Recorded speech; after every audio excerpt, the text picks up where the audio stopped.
तो hello everyone, welcome to the channel learn with Abhinav and Shashank. इस video में मैं क्लास 10th की केमिस्ट्री का chapter number 3 metals and non metals का पार्ट नंबर 2 2 सॉरी 3 नहीं 2 स्टार्ट करने जाऊंगा।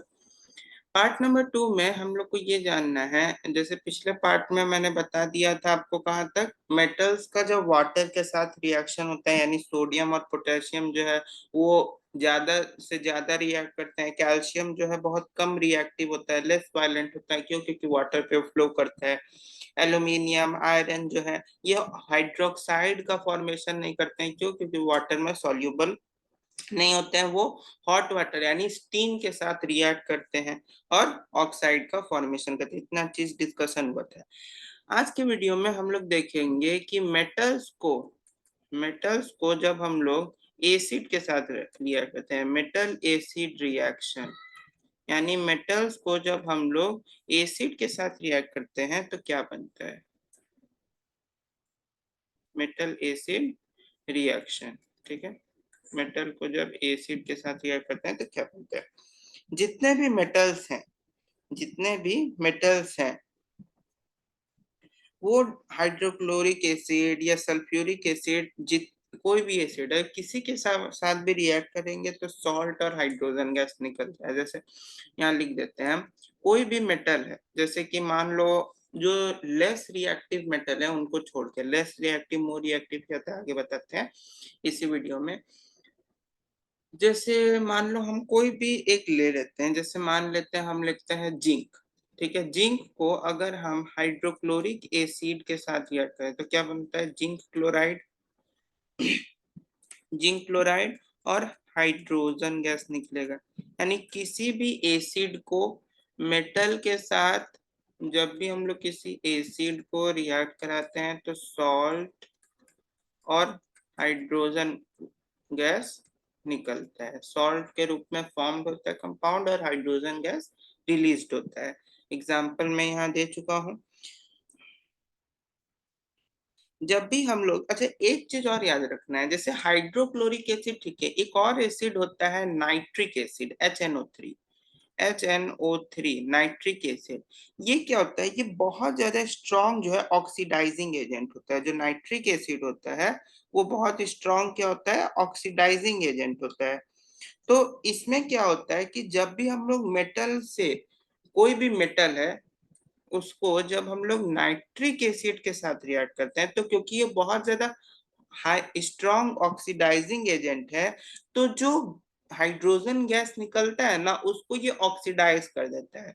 मतलब जैसे सॉल्ट का इसमें भी फॉर्मेशन होगा, सॉल्ट का इसमें भी फॉर्मेशन होगा, लेकिन जो हाइड्रोजन गैस निकलता है उसको ये ऑक्सीडाइज कर देता है। किसमें? ऑक्सीडाइज करके वाटर का फॉर्मेशन करता है। और जो रेस्ट चीजें बचती है वो नाइट्रोजन ऑक्साइड या नाइट्रोजन डाइऑक्साइड के फॉर्म में रिलीज होता है। नाइट्रोजन डाइऑक्साइड के फॉर्म में रिलीज हो जाता है। जैसे अगर हम यहाँ लिखे दो एलिमेंट्स को याद रखो, two elements reacts with HNO3। ठीक है, HNO3, तो वो हो जाता है, एक होता है तुम्हारा मैग्नीज और एक होता है मैग्नीशियम। मैग्नीज और मैग्नीशियम जो है वो नाइट्रिक एसिड के साथ रिएक्ट करा के, है ना, सॉल्ट और H2 हाइड्रोजन गैस रिलीज करता है। ये एक एक्सेप्शन है। ये क्या है? ये एक एक्सेप्शन है। यहाँ लिख देते हैं एक्सेप्शन। यानी जितने भी एलिमेंट्स हैं, है ना, वो सारे नाइट्रिक एसिड के साथ रिएक्ट करके सॉल्ट, वाटर और नाइट्रोजन डाइऑक्साइड का फॉर्मेशन करते हैं। लेकिन जो मैग्नीज और मैग्नीशियम है ये दोनों ऐसे एलिमेंट हैं जो कि नाइट्रिक एसिड के साथ, किसके साथ? नाइट्रिक एसिड के साथ रिएक्ट करके सॉल्ट और हाइड्रोजन गैस का ही फॉर्मेशन करते हैं। ठीक है, तो ये एक एक्सेप्शन मैंने आपको बताया। उसके बाद हम लोग को इसमें एक टर्म आता है, छोटा सा आपके बुक में होगा, एक्वा रेगिया। एक्वा रेगिया क्या होता है, सिंपली बता देते हैं। एक्वा रेगिया क्या होता है कि जो नाइट्रिक एसिड है, कंसंट्रेटेड नाइट्रिक एसिड और कंसंट्रेटेड हाइड्रोक्लोरिक एसिड का मिक्सचर है। कंसंट्रेटेड नाइट्रिक एसिड और कंसंट्रेटेड हाइड्रोक्लोरिक एसिड का जो मिक्सचर है ना, उसी को हम लोग एक्वा रेगिया बोलते हैं, जिसका रेशियो होता है 3:1। रेशियो क्या होता है, 3:1, किसका, एक्वा रेगिया का। एक्वा रेजिया, इसका रेशियो क्या होता है, 3:1 का होता है। 3:1 में जो ये 3 है, ये कॉन्क HCl है, और 1 क्या है, कॉन्क कंसंट्रेटेड तुम्हारा नाइट्रिक एसिड है। ठीक है। और इसका जो यूज है, मतलब इसका यूज जो है गोल्ड को, प्लैटिनम, जितने भी मेटल्स हैं, यहाँ तक कि गोल्ड, प्लैटिनम, उन सबको भी ये क्या करता है, अपने अंदर डिसॉल्व कर लेता है। ओके, ठीक है। नाउ रिएक्शन, अब नेक्स्ट टॉपिक को पढ़ते हैं। नेक्स्ट है आप लोग का, उसमें इतना ही चीज था। नेक्स्ट है कि जब भी हम लोग किसी भी मेटल को किसी और मेटल सॉल्ट के साथ रिएक्ट करा दे, मतलब कि कोई एक मेटल है और किसी दूसरे मेटल का जो सॉल्ट बना है उसके साथ किसी एक मेटल को अगर रिएक्ट करा दे तो क्या बनेगा, यानी reaction of metals with another metal salt, यानी किसी और मेटल के सॉल्ट के साथ जब हम लोग किसी मेटल का रिएक्शन कराते हैं तो क्या बनता है। जैसे इसका तुम इसको समझने के लिए हम लोग को रिएक्टिविटी सीरीज को समझना होगा, तो रिएक्टिविटी सीरीज समझा देते हैं पहले। यहाँ पे रिएक्टिविटी सीरीज क्या होता है, देखो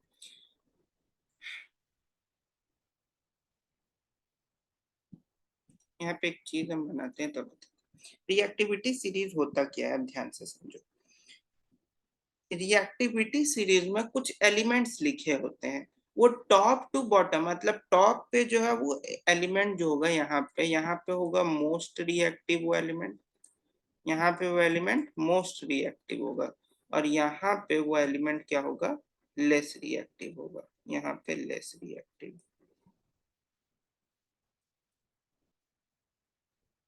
समझ में बात आ गई। अब कौन कौन से वो एलिमेंट है उनको भी हम लिख देते हैं। जैसे वो एलिमेंट हो गए तुम्हारा, पहला यहाँ लिख लेना potassium, sodium, potassium, sodium, calcium, magnesium, aluminium, zinc, iron, tin, lead, zinc, iron, tin, lead.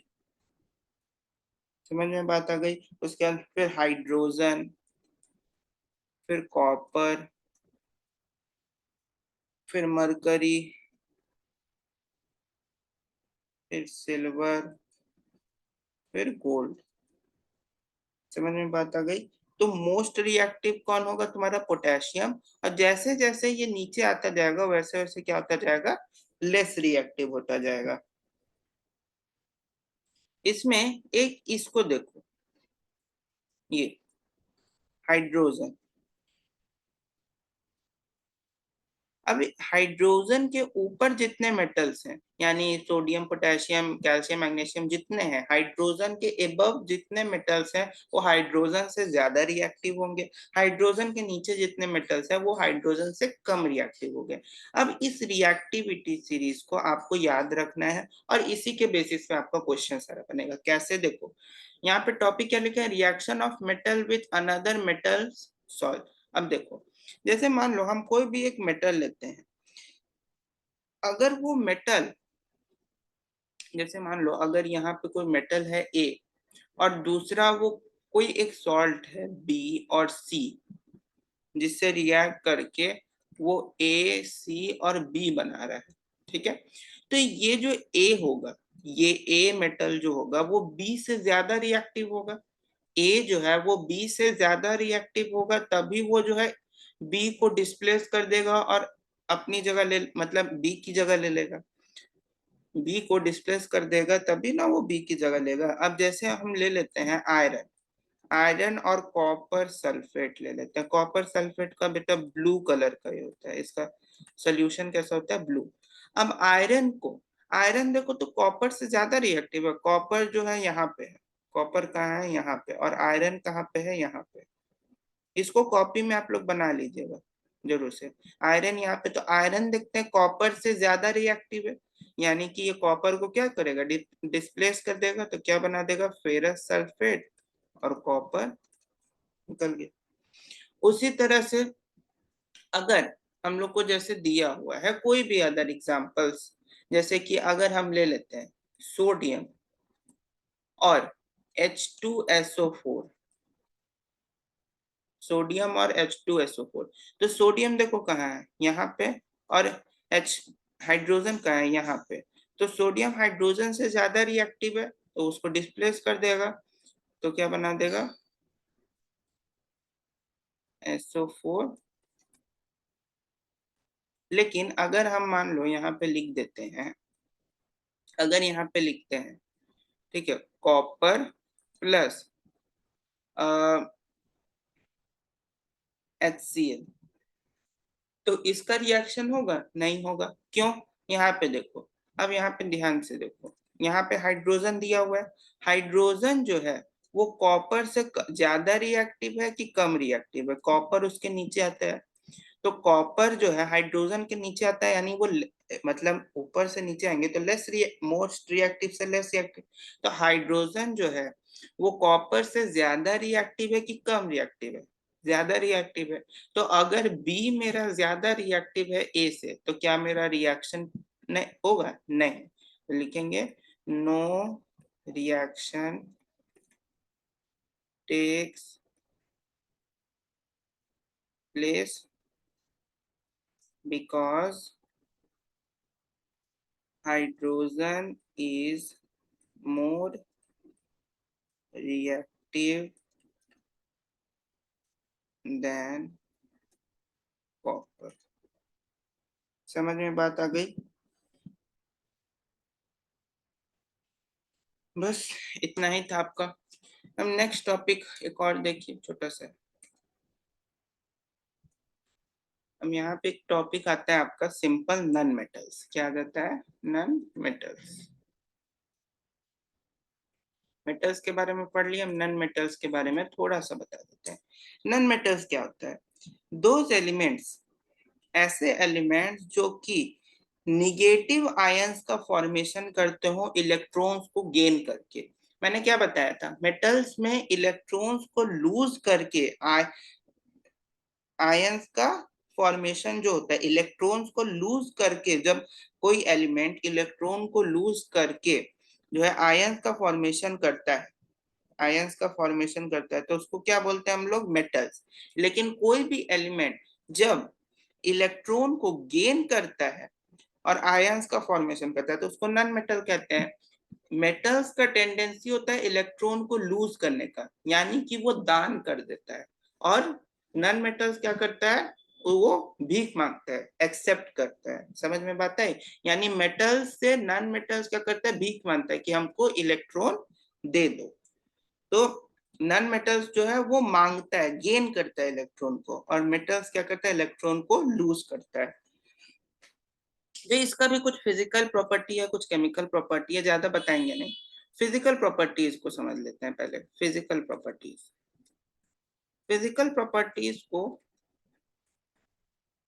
ऐसे समझाता हूँ, जैसे इसमें मेटल्स में हम लोग क्या पढ़े थे कि वो क्या होते हैं, सॉलिड भी होते हैं। कोई एक मेटल मरकरी जो कि लिक्विड स्टेट में होता है रूम टेम्परेचर में, ये भी क्या होते हैं, ये या तो सॉलिड होते हैं या तो गैस होते हैं। मेटल्स में हम लोग पढ़े थे वो सॉलिड होते हैं, और एक मेटल था मरकरी जो कि लिक्विड होता है रूम टेम्परेचर में। इसमें ये सॉलिड भी हो सकते हैं, they are either solid, either solid और गैस, या आइदर सॉलिड और गैसेस, या तो सॉलिड होंगे या तो गैसेज होंगे, except bromine, except bromine, bromine को छोड़ के जो कि लिक्विड स्टेट में होता है ब्रोमीन, ये किस स्टेट में होता है? लिक्विड में। समझ में बात आ गई? कोई प्रॉब्लम नहीं। सेकंड है ऑल आर, मेटल्स में क्या पढ़े थे? Good conductor of heat and electricity. ये क्या होंगे? Bad conductor of heat and electricity. All are कर दो, all are bad conductors of heat and electricity. All are bad conductors of heat and electricity except graphite. इसमें भी एक exception है, accept graphite, यानी ग्रेफाइट जो होता है उसको छोड़ के बाकी सारा जो है तुम्हारा bad conductor of electricity, heat and electricity होता है। एक क्वेश्चन है आप लोग के लिए, कमेंट में जरूर बताइएगा कि ग्रेफाइट जो है हम लोग अपने डेली यूज में कोई दो प्लेसेस बताइए जहां पे हम लोग अपने डेली यूज में ग्रेफाइट का यूज हम लोग करते हैं, मतलब डेली काम में, डेली एक्टिविटीज में जहां हम लोग ग्रेफाइट का यूज करते हैं। कोई दो चीज का नाम बताइएगा कमेंट्स में। ठीक है। थर्ड में है कि जैसे मेटल्स मैंने बताया था कि डक्टाइल होता है, ये क्या होता है? नॉन डक्टाइल, नॉन डक्टाइल होते हैं। उसके बाद मेटल्स में मैंने बताया था ये होता है मैलिएबिलिटी, ये मैलिएबल भी नहीं होते हैं, मैलिएबल भी नहीं होते हैं। उनमें बताया था मैंने मेटल्स में कि ये सोनोरस होते हैं, यानी रिंगिंग साउंड को प्रोड्यूस करते हैं, लेकिन जो नॉन मेटल्स होते हैं वो सोनोरस नहीं होते हैं। इनका मेल्टिंग और बॉइलिंग पॉइंट भी मैंने मेटल्स का बताया था कि हाई होता है, इनका लो होता है, low melting and boiling point.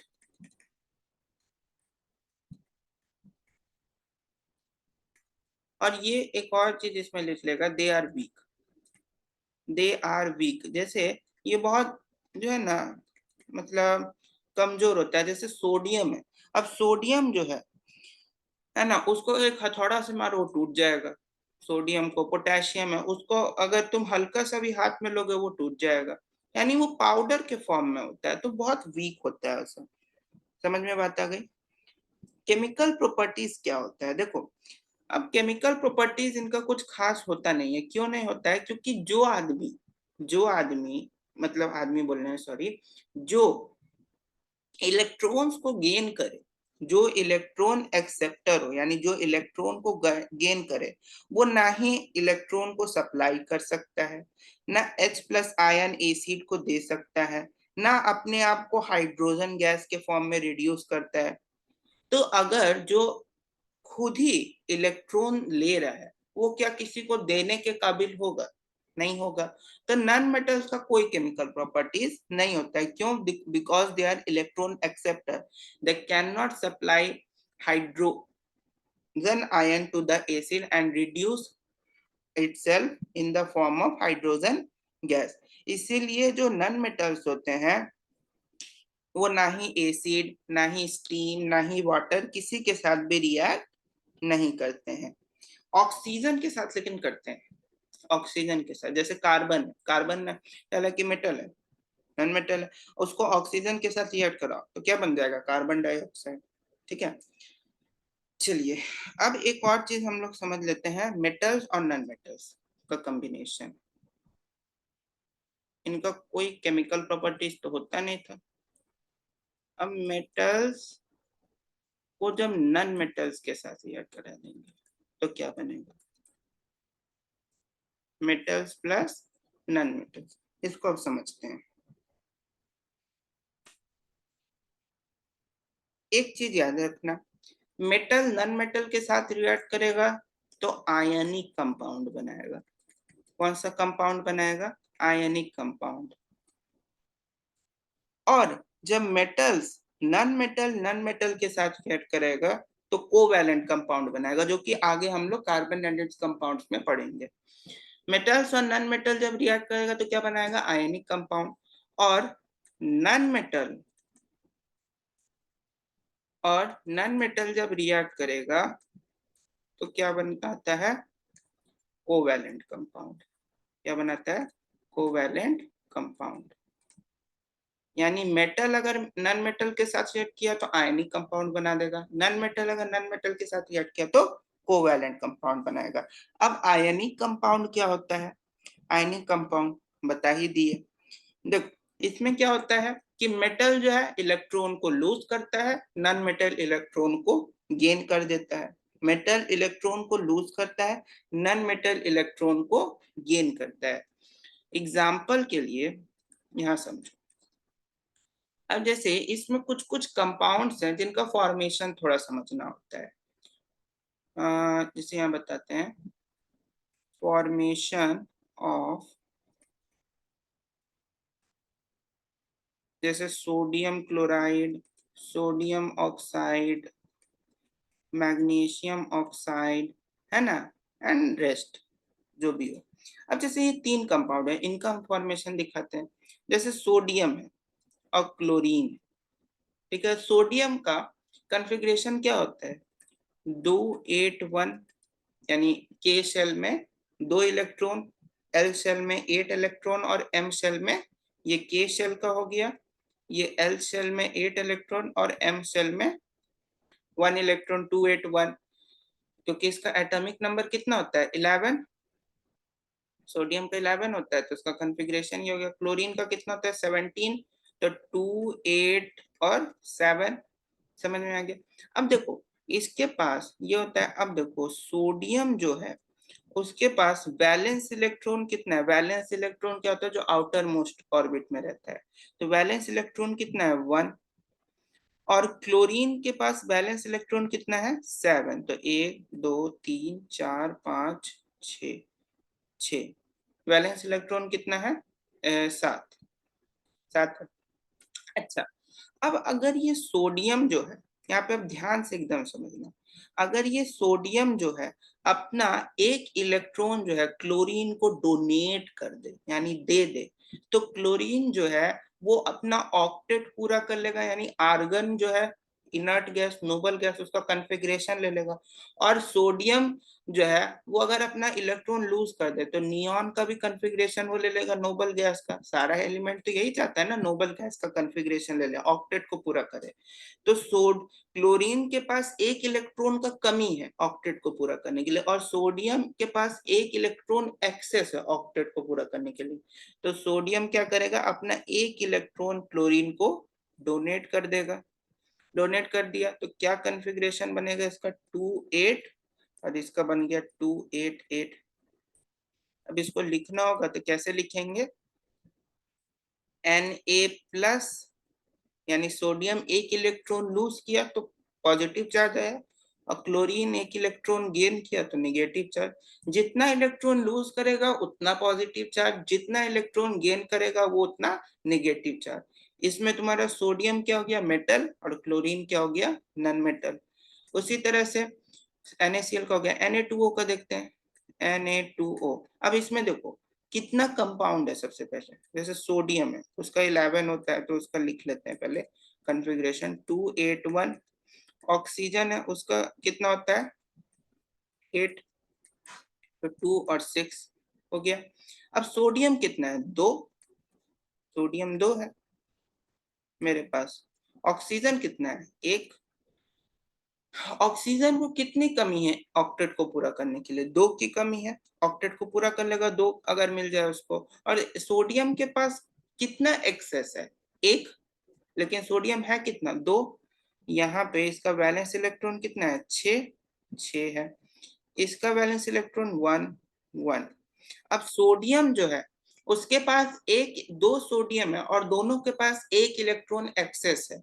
और ऑक्सीजन जो है वो डबल बॉन्ड भी बनाता है और उसके पास 2 इलेक्ट्रॉन की कमी है। तो क्या करेगा सोडियम? एक इलेक्ट्रॉन इसको ट्रांसफर कर देगा, यहाँ से भी एक इलेक्ट्रॉन इसको ट्रांसफर कर देगा। तो यहाँ से हम लोग को कैसे, अब इसको कैसे लिखेंगे? तो देखो Na2+, यानी 2 इलेक्ट्रॉन को लूज किया तो 2+, और Cl2, sorry oxygen, oxygen 2-, 2 electron को गेन किया तो O2-। समझ में बात आ गई। उसी तरह से अगर हम लोग को मैग्नीशियम ऑक्साइड का देखना हो तो देखते हैं, मैग्नीशियम का आगे बताते हैं। अब मैग्नीशियम ऑक्साइड का, अब देखो मैग्नीशियम का अगर हम लिखें तो मैग्नीशियम का कितना होता है 12, यानी 2 8 और 2। ऑक्सीजन का कितना होता है 8, यानी 2 और 6। अब देखो मैग्नीशियम के पास कितना वैलेंस इलेक्ट्रॉन है 2 है। ऑक्सीजन के पास कितना है 6, 1 2 3 4 5 6। और मैग्नीशियम के पास 2 इलेक्ट्रॉन एक्सेस है ऑक्टेट को पूरा करने के लिए, और ऑक्सीजन के पास 2 इलेक्ट्रॉन कम है ऑक्टेट को पूरा करने के लिए।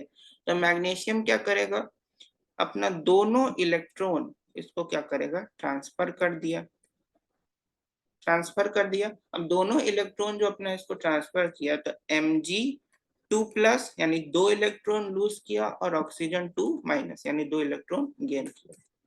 समझ में बात आ गई, बस। उसके बाद ये इतना ही था। उसके बाद इसके कुछ प्रॉपर्टीज होते हैं आयनिक कंपाउंड के, प्रॉपर्टीज ऑफ आयनिक कंपाउंड, उसको जान लो। प्रॉपर्टीज ऑफ आयनिक कंपाउंड क्या क्या होता है, ध्यान से समझो।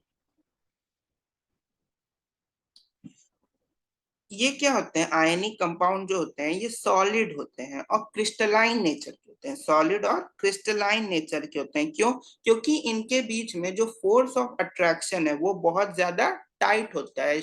जो एटम्स हैं वो स्ट्रांगली बॉन्डेड होते हैं, फोर्स ऑफ अट्रैक्शन बहुत ज्यादा टाइटली होता है। वाटर में सॉल्युबल होते हैं, लेकिन जैसे पेट्रोल हो गया, केरोसिन हो गया, बहुत सारा जो अदर सॉल्वेंट्स है, पेट्रोल केरोसिन ऑलिव ऑयल जो भी है, उसमें ये नॉन सॉल्युबल होते हैं, लेकिन वाटर में सॉल्युबल होते हैं। इलेक्ट्रिसिटी के गुड कंडक्टर होते हैं। क्यों, एक्वस सॉल्यूशन में, क्यों, क्योंकि एक्वस सॉल्यूशन में आयंस रिलीज होता है, लेकिन सॉलिड स्टेट में नहीं होता। क्यों, क्योंकि सॉलिड स्टेट में आयंस का प्रोडक्शन नहीं होता। मेल्टिंग और बॉइलिंग पॉइंट भी बहुत ज्यादा हाई होता है। अब सोचो, अगर कोई भी आयनिक कंपाउंड जो है वो टाइटली उनके एटम्स बॉन्डेड होते हैं, अगर एटम्स टाइटली बॉन्डेड होंगे तो उनको ब्रेक डाउन करने के लिए ज्यादा हीट एनर्जी देना होगा, ज्यादा हीट एनर्जी देना मतलब उनका मेल्टिंग और बॉइलिंग पॉइंट बहुत ज्यादा हाई होगा। तो इसमें कुछ उतना नहीं था, इसमें लिख देते हैं solid and crystalline nature due to strong force of attraction, due to strong force of attraction। दूसरा चीज इसमें ये जान लेते हैं, दूसरा चीज कि soluble in water, only soluble in water, यानी केवल वाटर में soluble होते हैं, बाकी किसी भी सॉल्वेंट में soluble नहीं होता। तीसरा, good conductor of electricity in aqueous solution, good conductor of electricity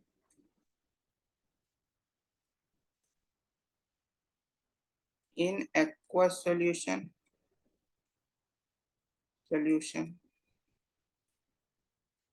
और चौथा में है, बस चौथा में क्या लिखोगे, high melting and boiling point.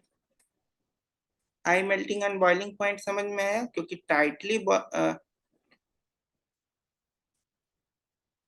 Tightly atoms जो है उनके बॉन्डेड होते हैं, इसीलिए उनका ब्रेक डाउन करने के लिए ज्यादा अमाउंट ऑफ हीट की जरूरत होती है, इसलिए उनका मेल्टिंग और बॉइलिंग पॉइंट बहुत ज्यादा होता है। ठीक है, चलिए, तो आज का वीडियो इतना ही था। होपफुली आपको वीडियो पसंद आया होगा। अगर वीडियो पसंद आया होगा तो लाइक कीजिएगा, चैनल को सब्सक्राइब कीजिएगा, और अगले अपडेट का इंतजार भी कीजिएगा। Thank you.